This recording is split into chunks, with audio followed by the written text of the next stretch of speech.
One Christmas Eve in old London town, Ebenezer Scrooge looked out with a frown. "Merry Christmas, Uncle," called his cheery nephew. "Come join in our festive dinner, won't you?" "Bah, humbug," growled Scrooge. "To Christmas Day, what's merry about it? Now just go away."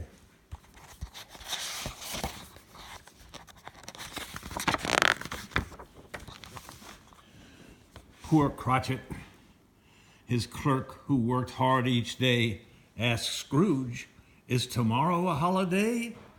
"I suppose you'll want me to pay you as well," grumbled Scrooge, who was stingy, as you can tell. Scrooge hated Christmas because he was greedy. He felt no pity for the poor and the needy.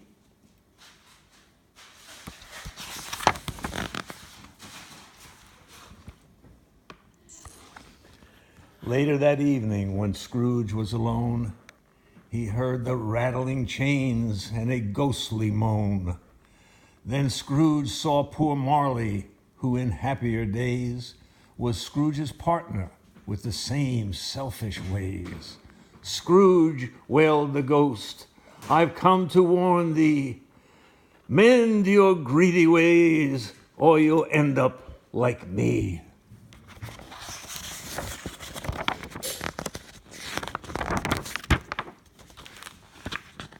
Deep in the night, before Christmas Day, 3 spirits will come to show you the way. With that, Marley's ghost then started to fade, leaving Ebenezer Scrooge alone and afraid. Scrooge was dismayed as he crept into bed, but he drifted to sleep despite his great dread.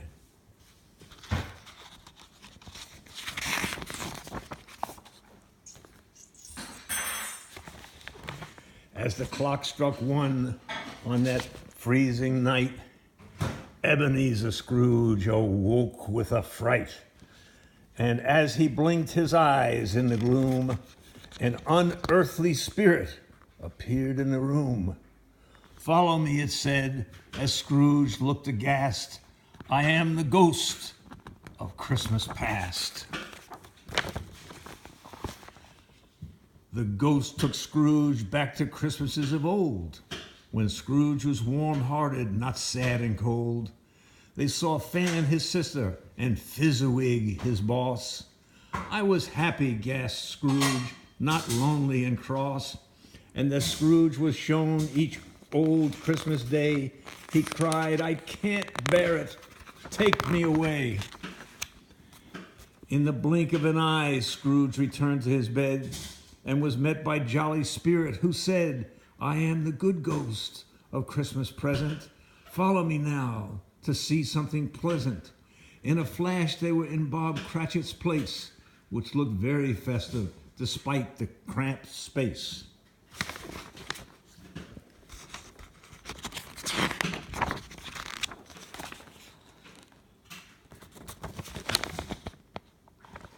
Scrooge watched the Cratchits sit down to eat their small Christmas dinner as if a great treat. "God bless everyone," Tiny Tim cried, as his family blessed him, smiling with pride. Tiny Tim, said the spirit, will always be lame, but he is still cheerful despite his great pain.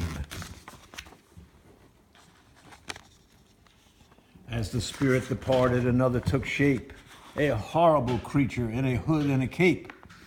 It spoke not a word and seemed to be dumb. It was the ghost of Christmas yet to come. At the graveyard it showed Scrooge what lay ahead, misery and sorrow, for Tiny Tim was dead.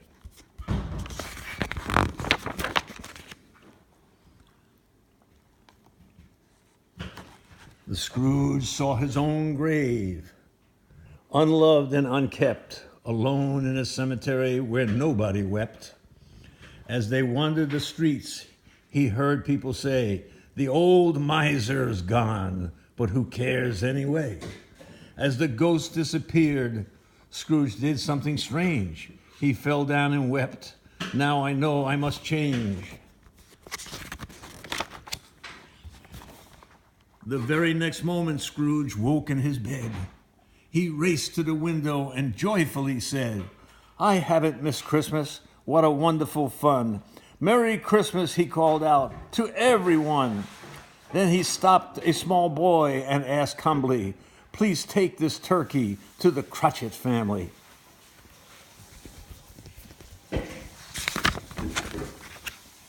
Then, handing out gifts, he tramped through the chill. He called on his nephew and wished him goodwill. And so began a most wonderful day, full of laughter and joy, feasting and play. Scrooge had been taught, as we hoped he would, not to be stingy, but giving and good.